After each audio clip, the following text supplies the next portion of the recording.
In a sport with hundreds of tournaments every year, only four events truly define a player's legacy.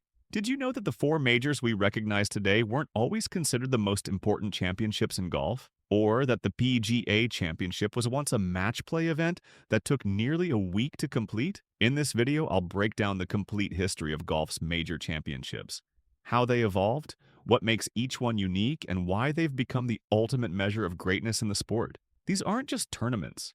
They're career-defining tests that separate the legends from the merely good players. And the most surprising part?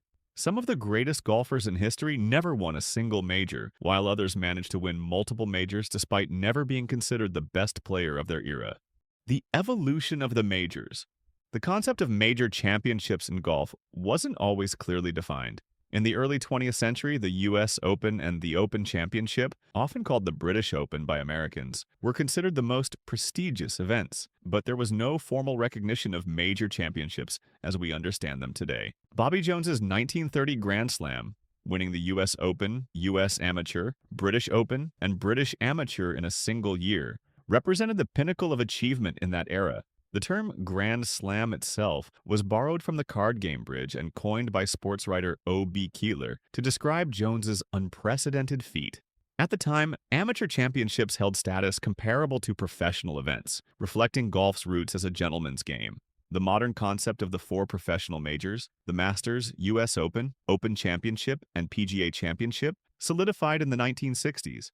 Arnold Palmer is often credited with popularizing the modern Grand Slam concept during his quest to win all four tournaments in 1960. That year, after winning the Masters and U.S. Open, Palmer traveled to St. Andrews for the Open Championship, bringing renewed American interest to the tournament. Television played a crucial role in elevating these four events above all others. As golf broadcasts became more common in the 1950s and 1960s, the networks focused their coverage on these tournaments, helping establish them as the sport's defining championships. Today, these four events offer the largest purses, strongest fields, and most difficult course setups in golf. Winning just one major championship can transform a player's career, while multiple major victories are required for consideration among the game's all-time greats. The Masters Tournament. The Masters, held every April at Augusta National Golf Club in Georgia, is the youngest of the four majors, first played in 1934. Unlike the other majors, which rotate between different courses, the Masters is always held at the same venue, allowing traditions and course knowledge to build over decades. Founded by Bobby Jones and Clifford Roberts, the tournament was originally called the Augusta National Invitation Tournament. Until 1939, Jones, perhaps the greatest amateur golfer in history, had retired from competitive golf after completing his Grand Slam in 1930 and wanted to create a tournament that would bring together the world's best players. What makes the Masters unique is its carefully cultivated traditions. The green jacket awarded to champions, the champions dinner held Tuesday of tournament week, the par 3 contest on Wednesday, and the honorary starters who hit ceremonial tee shots to begin the tournament on Thursday morning. The champions dinner tradition began in 1952 when Ben Hogan hosted a dinner for previous winners and proposed it become an annual event, with each year's defending champions selecting the menu. The course itself is another distinguishing feature. Augusta National's immaculate conditioning, dramatic elevation changes, and minimal rough create a strategic test that rewards creative shot-making rather than just accuracy. The back nine, with its risk-reward par 5s and the treacherous par 3 12th hole, has produced some of golf's most dramatic finishes. Jack Nicklaus holds the record for most Masters victories with 6, followed by Tiger Woods with 5. The tournament has evolved from a relatively small invitational to golf's most-watched championship, with its spring timing and consistent venue making it the unofficial start of the golf season for many fans. The U.S. Open. The U.S. Open, first played in 1895, is America's national championship and traditionally the most difficult of the four majors. Administered by the United States Golf Association, USGA, the tournament is designed to be the ultimate examination of a golfer's skill and mental fortitude. What separates the U.S. Open from other majors is its course setup philosophy. Narrow fairways, punishing rough, and lightning-fast greens create conditions where par is a good score on most holes. The USGA's approach has sometimes courted controversy, with players occasionally criticizing setups as unfair, but the championship's identity as golf's toughest test remains intact. The U.S. Open is the only major that remains truly open, with qualifying tournaments allowing amateurs and lesser-known professionals a path into the field. While most competitors earn exemptions through world rankings or past performance, the The qualifying process maintains the tournament's democratic spirit. The championship rotates among America's most prestigious courses, including Pebble Beach, Oakmont, Shinnecock Hills, and Pinehurst. These venues, with their rich histories and challenging layouts, add to the tournament's gravitas. Willie Anderson, Bobby Jones, Ben Hogan, and Jack Nicklaus share the record for most U.S. Open victories with 4 each. The championship has produced some of golf's most memorable moments, including Nicklaus's one-iron at Baltusrol in 1967, Tom Watson's chip-in at Pebble Beach in 1982, and Tiger Woods' 15-stroke victory, also at Pebble Beach, in 2000. If you're enjoying this breakdown of golf's most prestigious tournaments, make sure to hit that subscribe button and turn on notifications right now. I'm constantly diving into the history and traditions that make golf such a fascinating sport. Drop a comment below telling me which major championship you think provides the toughest test for players, and I'll share some insider details about how these tournaments are set up differently to challenge the world's best. Now let's continue exploring the other majors that define greatness in golf. The Open Championship. The Open Championship, golf's oldest major, was first played in 1860 at Prestwick Golf Club in Scotland. Often referred to as the British Open by Americans, this championship represents golf's roots and traditions more than any other major.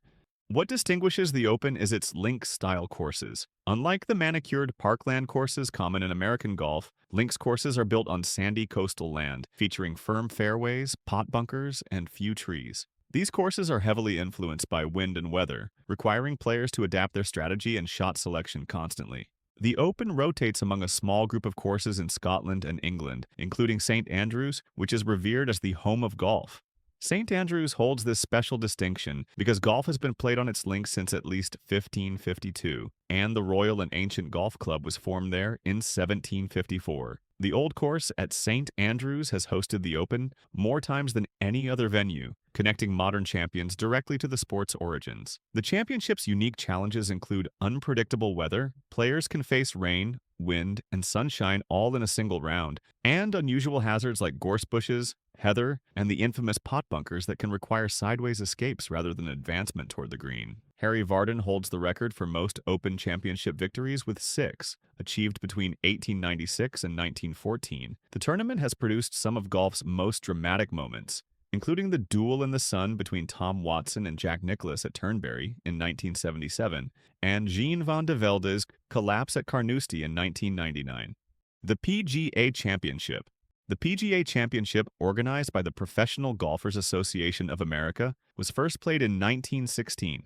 Unlike the other majors, which began as stroke play events, or adopted that format early, the PGA Championship was contested as match play until 1958. The match play era created a different type of championship, with the winner needing to survive multiple head-to-head matches over nearly a week of competition. Walter Hagen dominated this format, winning 5 times between 1921 and 1927. When the championship switched to stroke play in 1958, it was partly to accommodate television coverage, which struggled with the unpredictable duration and scheduling of match play.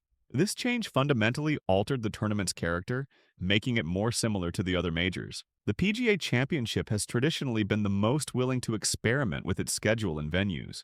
Originally held in May, it moved to August in the 1960s, and then back to May in 2019. The tournament has been played at a wider variety of courses than the other majors, including public facilities and resort courses alongside traditional private clubs. Jack Nicklaus and Walter Hagen share the record for most PGA Championship victories with 5 each.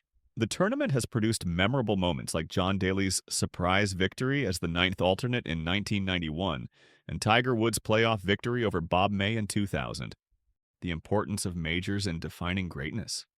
Major championships have become the primary measure of greatness in golf, sometimes overshadowing other significant achievements. Jack Nicklaus's 18 major victories remain the sport's most revered record, followed by Tiger Woods' 15. This focus on majors has shaped how we view players' careers, sometimes creating surprising legacies. Tom Kite won 19 PGA Tour events and was one of the most consistent players of his era, but his single major victory, the 1992 U.S. Open, means he's rarely mentioned among the all-time greats. Conversely, players like Andy North won just 3 PGA Tour events, but 2 were U.S. Opens, giving him a more prominent place in golf history. The pressure of major championships creates a unique test that separates the mentally strongest players from their peers. Some outstanding talents, like Colin Montgomery and Sergio Garcia, until his 2017 Masters victory, struggled for years to break through in majors despite consistent excellence in regular tournaments. Golf's major championships represent the sport's ultimate tests, combining the strongest fields, most challenging courses, and greatest pressure. From the traditional links test of the Open Championship to the immaculate conditions of the Masters, each major offers a distinct challenge that requires different skills and adaptations. What makes these four tournaments special isn't just their difficulty or prestige, but their history and traditions. When a player stands over a crucial putt at the Masters or US Open, they're not just playing against their contemporaries, but measuring themselves against legends who faced similar moments decades earlier. As golf continues to evolve with technology and changing player capabilities, the majors remain the sport's constants, the tournaments that matter most, and the achievements that define careers. While other aspects of professional golf change rapidly, the significance of winning a major championship remains as powerful as ever, connecting today's stars to the game's rich history. If you enjoyed this breakdown of golf's major championships, make sure to hit that subscribe button and turn on notifications. I'm constantly diving into the history and traditions that make golf such a fascinating sport. Drop a comment below telling me which major championship is your favorite to watch, and I'll see you in the next video.